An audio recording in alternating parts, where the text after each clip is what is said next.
Assalamualaikum warahmatullahi wabarakatuh. Kami dari kelompok 1 akan mempresentasikan tentang fantasi.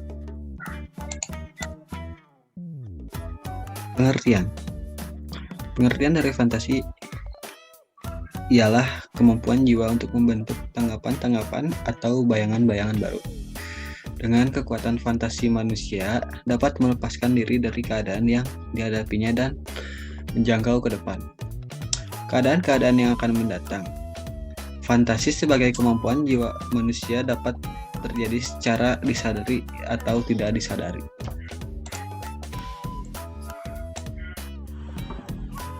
Secara disadari, yaitu apabila individu betul-betul menyadari akan fantasi-fantasinya. Misal, seorang pelukis yang sedang menciptakan lukisan dengan kemampuan fantasinya. Seorang pemahat yang sedang memahat arca atas dasar daya fantasinya. Secara tidak disadari, yaitu apabila individu tidak secara sadar telah dituntut oleh fantasinya. Keadaan semacam ini banyak dijumpai pada anak-anak. Anak-anak sering mengemukakan hal-hal yang bersifat fantasis, sekalipun tidak ada niat atau maksud dari anak untuk berdusta. Misal, seorang anak memberikan berita yang tidak sesuai dengan keadaan senyatanya, sekalipun ia tidak ada maksud untuk berbohong. Dalam hal semacam ini, anak dengan tidak disadari dituntut oleh fantasinya.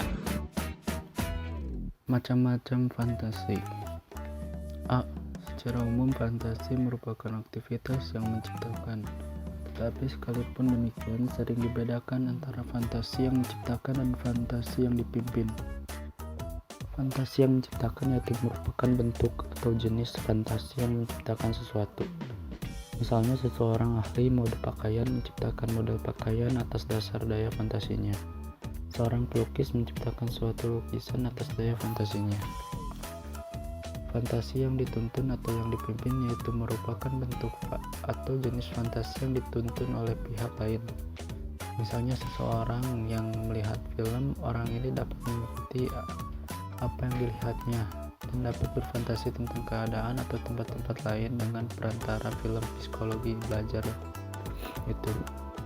Sehingga dengan demikian fantasinya dituntun oleh film tersebut. B. Dilihat dari caranya orang berfantasi. Fantasi dapat dibedakan atas fantasi yang mengabstraksi, yang mendeterminasi, dan yang mengombinasi.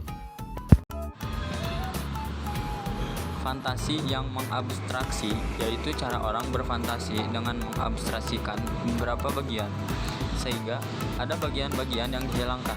Misalnya, anak yang belum pernah melihat gurun pasir, maka untuk menjelaskan dipakailah bayangan hasil persepsi, yaitu lapangan. Bayangan lapangan ini dipakai sebagai loncatan untuk menjelaskan gurun pasir tersebut.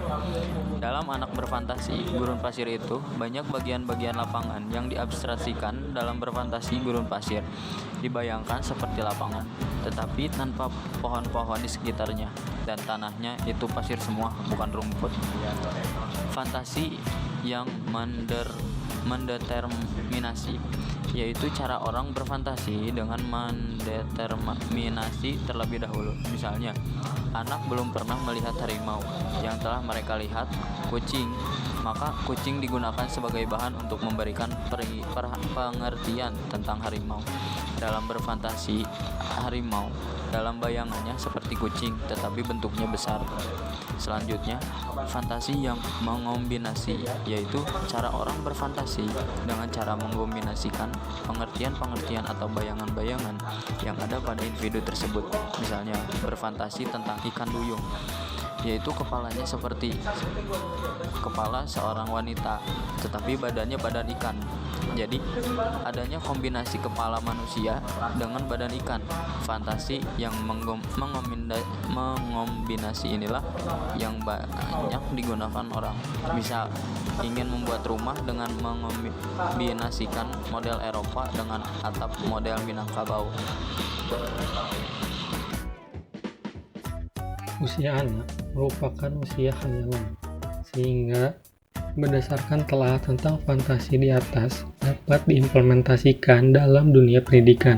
Di antaranya meliputi hal-hal berikut.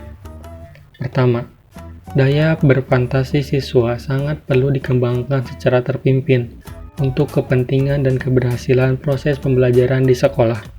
Kedua, siswa perlu dilibatkan secara aktif dan bertanggung jawab dalam pembelajaran, sehingga terasa fantasinya dalam memahami materi pembelajaran tertentu, semisal sejarah, dongeng-dongeng, ilmu alam, dan lain sebagainya. Yang ketiga, memilih topik pembelajaran yang tepat supaya perkembangan fantasi anak terarah pada hal-hal positif dan bagus untuk kemajuan belajar. Keempat, melalui fantasi, anak dapat diajarkan masalah-masalah yang tidak bisa diamati secara langsung, semisal sejarah, dongeng-dongeng, ilmu alam, dan lain sebagainya. Yang kelima, melalui fantasi terpimpin, guru dapat membentuk watak anak. Yang selanjutnya, melalui fantasi terpimpin, guru dapat meningkatkan kreativitas anak dan dapat mengujinya melalui tes kreativitas. Dan yang terakhir, diperlukan suatu setting pembelajaran yang dapat menjaga anak-anak dari fantasi yang berlebih-lebihan, liar, dan menimbulkan dosa. Nilai praktis fantasi dalam pendidikan. Dengan fantasi dapat diajarkan pada anak tentang sejarah, ilmu bumi, dongeng-dongeng, ilmu alam, dan sebagainya, dan tidak dapat langsung diamati oleh anak. Dengan fantasi terpimpin kita dalam membentuk watak anak. Oleh karena itu, anak-anak boleh diberi dongeng-dongeng, cerita-cerita, dan film-film yang memuat tokoh-tokoh yang baik sekali di dalam hidupnya. Yang keempat, mengingat besarnya faedah fantasi bagi kehidupan manusia sehari-hari, maka haruslah fantasi dikembangkan.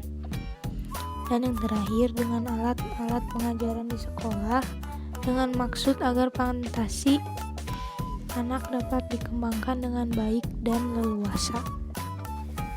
Melalui telaah faktor psikologi siswa, guru lebih dapat memahami arti penting psikologis pendidikan untuk meningkatkan kualitas pembelajaran.